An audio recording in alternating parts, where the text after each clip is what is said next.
Those who have been keeping up with my channel over the past year might know that in November, my girlfriend and I lost our apartment and had to move in with my parents. It's been a harrowing experience, to say the least. We've got an extremely small amount of space to call our own, with my computer and hers taking up space in what amounts to about 42 square feet after the bed is accounted for. Since November, I've been filming these videos in a little storage room completely filled with the assorted junk of a compulsive thrifter. Frankly, it's a miracle I've been able to make my videos look as good as they have when this is what my recording space looks like. The biggest issue, though, is the lack of privacy. Sure, I don't really mind sharing close space with my family. These people change my diapers, but to force my girlfriend into that same proximity with these people who are essentially strangers to her has been a huge mark of shame on myself. It's clear that she's never really been comfortable here, and I can't help but feel like I'm the only one who can fix it. I know it isn't my job alone to get us out of this place. I know it isn't my fault that we lost the apartment, at least not completely. But for the simple fact that they're my family and not hers, I can't help but feel like I need to shoulder the blame for the whole situation. This headspace is reinforced by the simple fact that my girlfriend isn't exactly going to be the ones getting all of the "when I was your age, I saved half of every paycheck" talks from my parents. All of that falls on me here. I'm made to feel like my every decision is being observed disapprovingly. Like there's something wrong with the way that I find happiness, and I've been made to feel like a failure because our landlord decided to raise our rent and we couldn't keep up anymore. And my girlfriend's been made to feel like a stranger and the closest thing to a home that she's got right now. Tack on a couple of expensive car repairs, application fees for other apartments, and debt, and it's been rough. God knows I'm incredibly thankful to have such a reliable safety net with my parents, but this isn't a situation that any couple could truly feel free in. Just having my computer in our bedroom has been so bad for my creative motivation, although I will say that it's been nice to have a more intimate space for my girlfriend and I to play games together. Ico is a beautiful little game from the creator of Shadow of the Colossus and The Last Guardian, Fumito Ueda, in which a young boy, Ico, and a mysterious girl, Yorda, work together to escape a labyrinthine castle and the generational, societal, and familial trauma that led to their capture there. Over the years, I've tried getting several romantic partners to play through the game with me. It's got a hidden co-op mode unlocked after beating the game where the second player can control Yorda. Yorda is very clearly intended to be an NPC.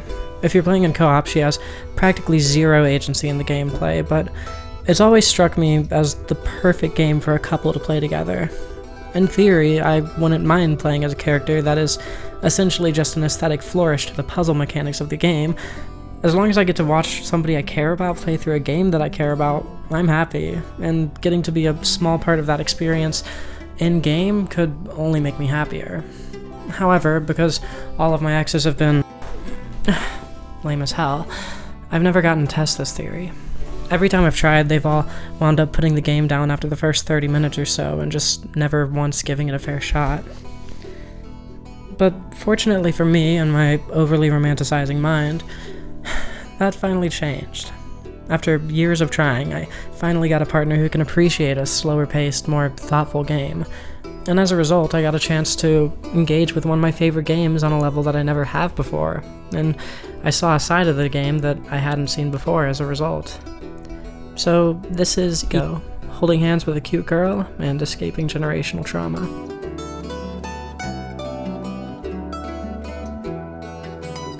Ico has three main modes of play: puzzles, exploration, and combat.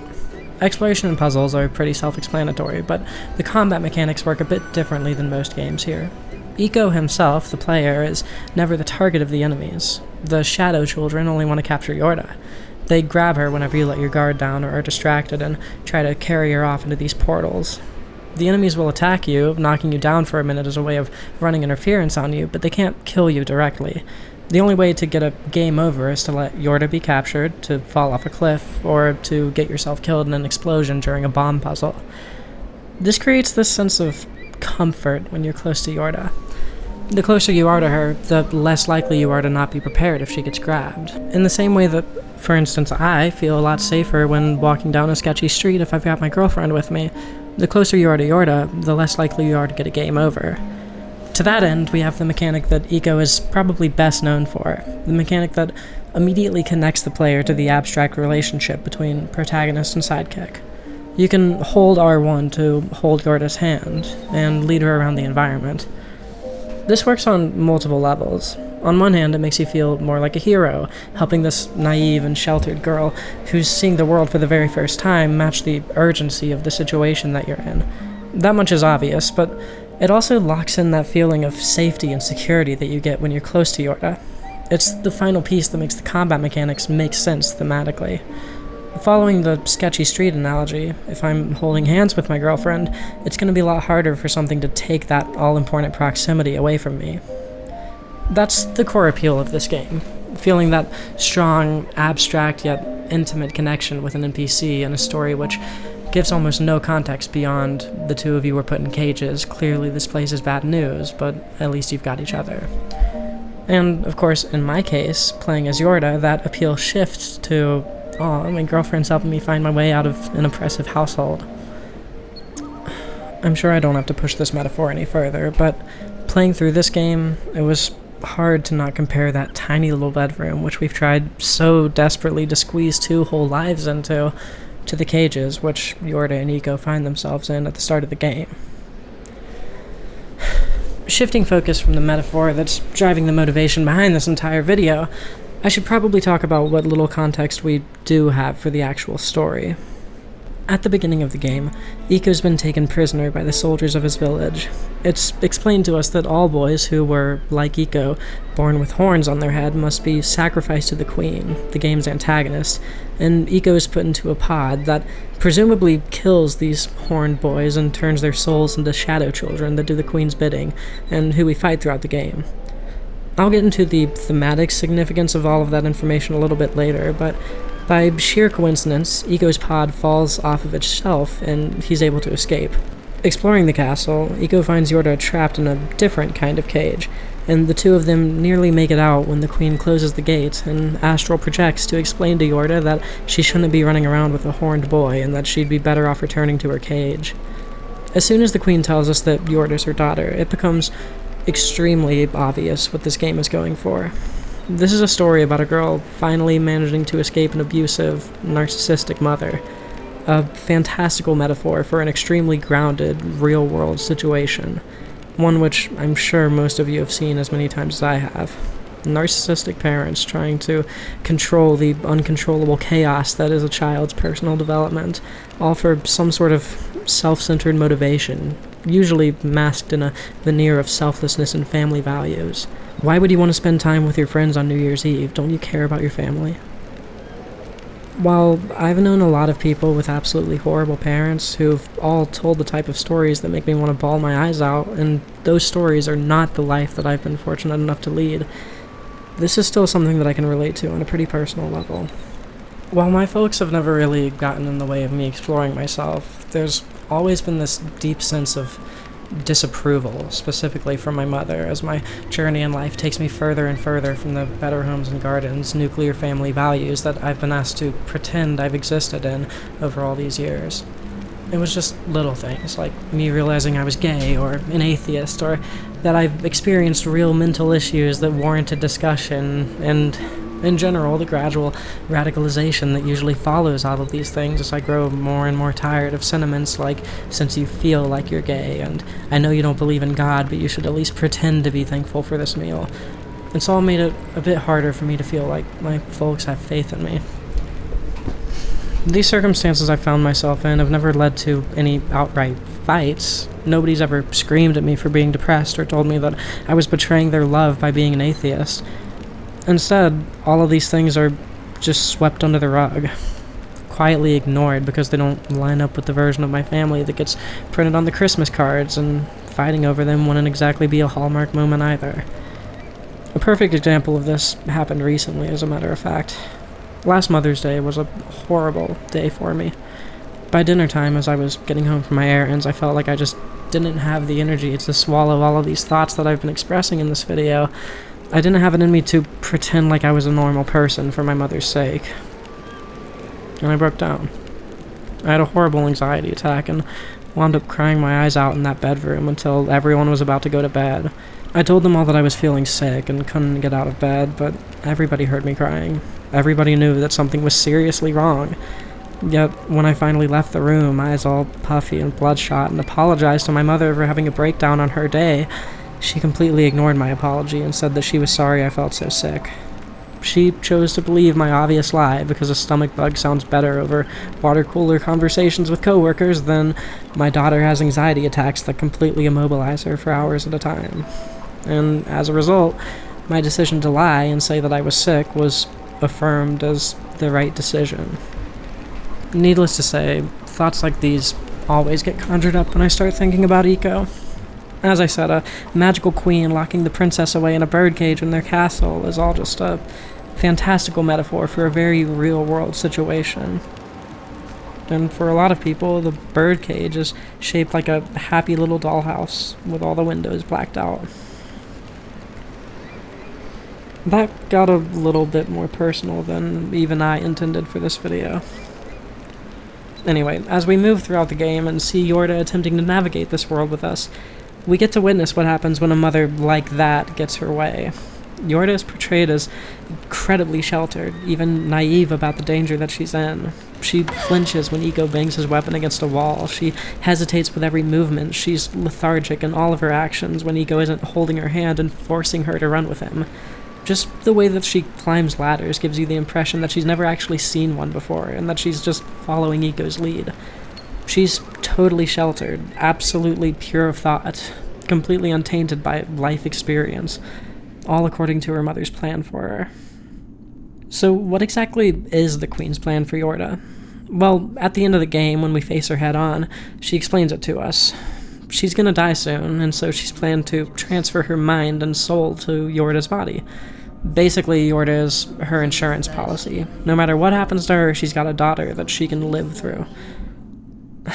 I intended to talk about the literal story a little bit more before I got back into the metaphor, but that's all that needs to be said about that. The Queen is planning to literally transfer her consciousness into Yorda, whereas, metaphorically, all of those narcissistic parents in the world who try so desperately to force a particular set of life experiences and a particular worldview onto their children are just trying to live vicariously through their kids.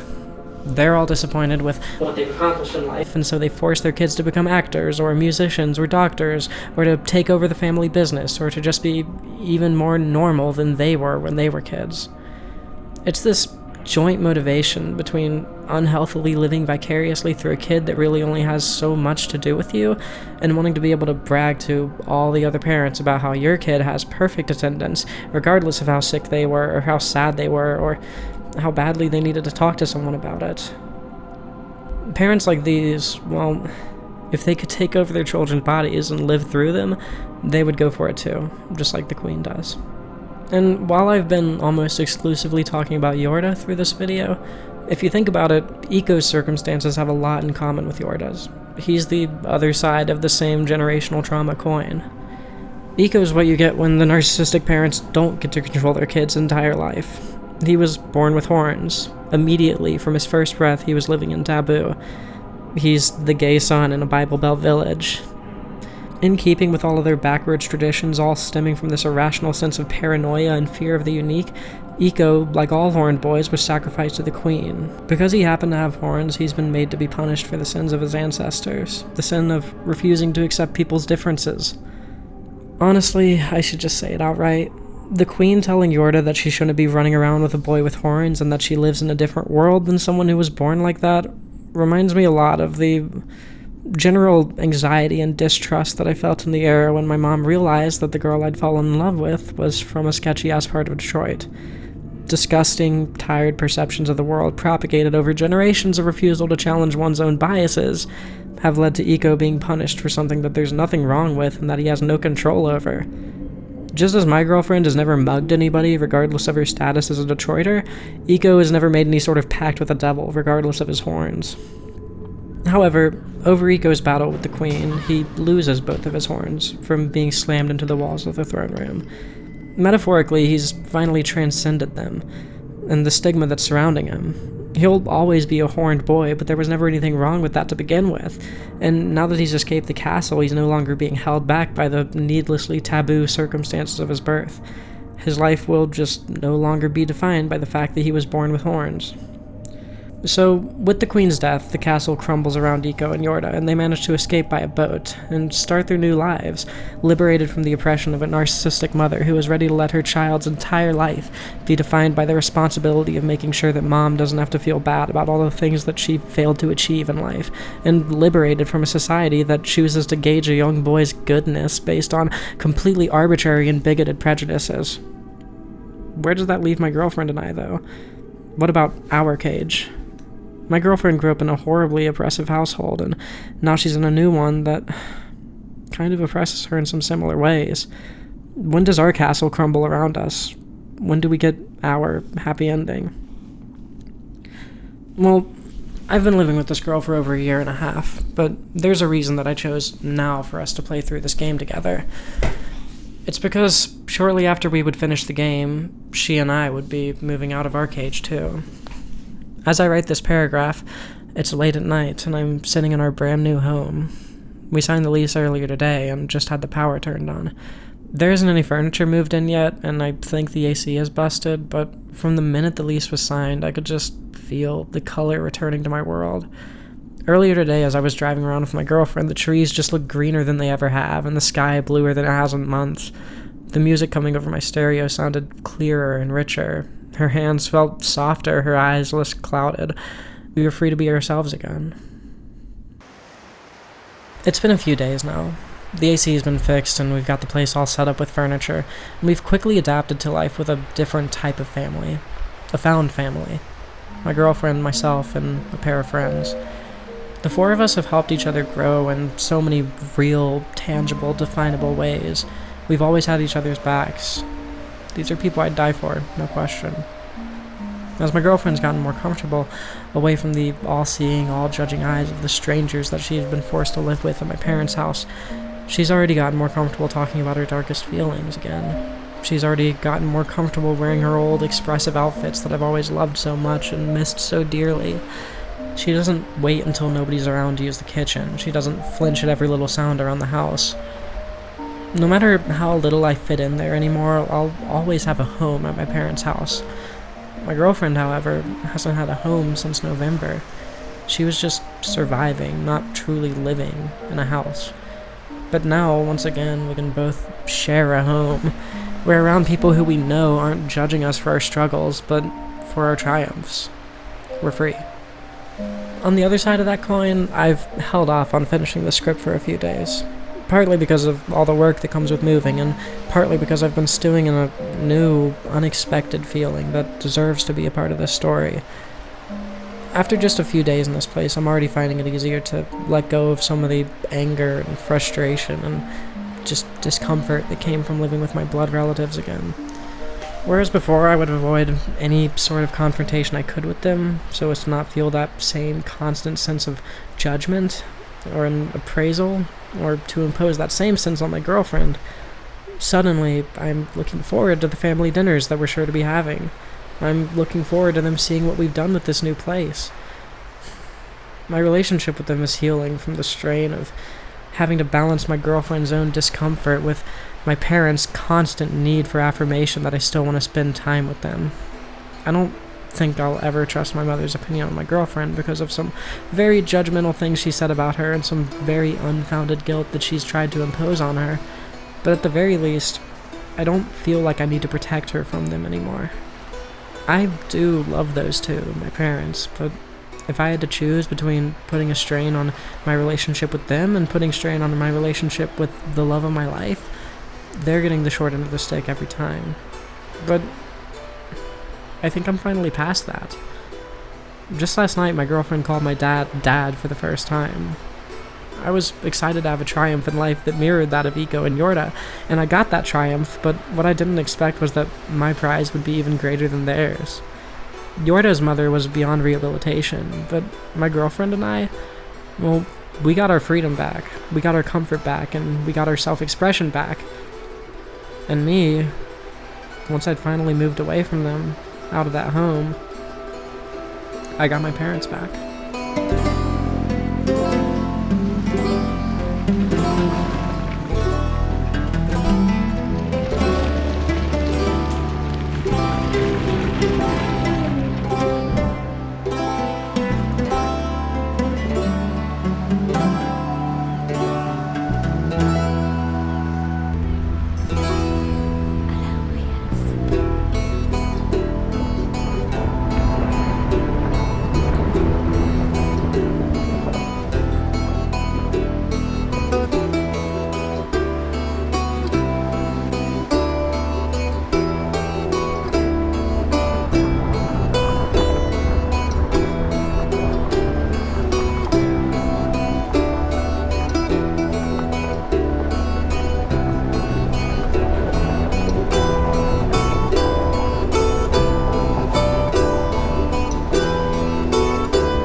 Before I close out today's video and get to work on, I don't actually know what I'm going to be doing next. I would just like to go ahead and verbally thank the patrons, especially those who are donating $10 or more monthly, such as Juniper, Kate Cuntridge, Agatha Sorceress, Rogue Planet, Lovely Lila, Huntakar, Catalina Cadre, Vivian Ling, Clever Bacon, I Eat Teeth, Orange Remake, Cammy Burger, Allison Dodd, Cinema Critic, Earl Grey, Edelsis, Bree, Masuna, Stephanie Starfire, Pumpkin, David Broll, Alex, Issa, One-Eyed Willie, Maddie Doman, Miss Lavender, Metamaniac, Ave Lunam, Bo Ya, Delaney, DJ Jax, Babylon Broken, The Narcissist Cookbook, Asiobatoon, Spooky Enon, Guybrush, Lynn Payne, Mcoy, Lake, Eva Knight, Mr. Cococo, Gwen T, Shay Theus, Nomad Delilah Jester, Bjorb, Lily Leons, Thea, Sean Hamilton, Haunted Mystic, Charlotte, Rio, Laura M, Poof Donut, Femboy Fishing, Atheist, Sylvain Pascal, Joannis, Arta Aurelia, Vega Nelson, Demise, Mia Maple, Nicole, George Rosenbaum, Neurofilter, The Coomslayer, Summer Celine, Garnet Midnight, Darius Fazier, Big Time Jim, Jamie Braun, Almost Dead Again, Gab, David Kaiser, Erica, Kay, and CeeLo. As I said, I don't know what I'm going to be doing next. This video took really just a super long time. Hopefully the content of the video kind of explains what the delay was. Obviously, I was moving, brand new bedroom and all that, and it's already this messy. And that took a lot out of me, but a couple things I want to say is this move, and I mean this as literally as I possibly can, would not have been possible without you all, the patrons, because literally all my savings and the entire Patreon pay for that month went directly to the security deposit and the first month's lease, and everyone else is going to be slowly paying me back. And there's no rush on that, of course, but because of you all, I had the opportunity to make this happen for myself and the found family I mentioned in the video. And I really just can't put to words how much you guys have saved my life on that one. Obviously, y'all are my job, my source of income and all that, but now you're my home, you know what I mean? And it's not like it's the first time I've moved out on YouTube money, but this time it was so directly because of you guys. We had the move-in date pushed back just so that I could wait a couple days for Patreon payday to go through. And I'm sorry that there was such a huge delay with this video. It's been over a month since I uploaded. But whatever I do next, there will not be as much of a wait because we are essentially all set up. We still need a laundry machine, but we're looking good. At this point I'm rambling though. I don't want to tease people into thinking, oh shit, this is like a 30-minute long video essay when it really isn't. It's like 20 minutes. So I'm gonna dip out and... Okay, so I'm either gonna get to work on a video about side hustles, like DoorDash, drug dealing, OnlyFans, whatever, just because that's an interesting topic, or I'm going to get into a little medical condition I have.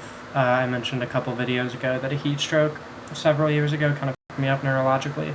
I kind of want to make a video talking about that. It gets really bad during the summer, and this is, as is always the case, the hottest summer I've ever lived through. And obviously it's been on my mind as I'm functionally useless during daylight hours.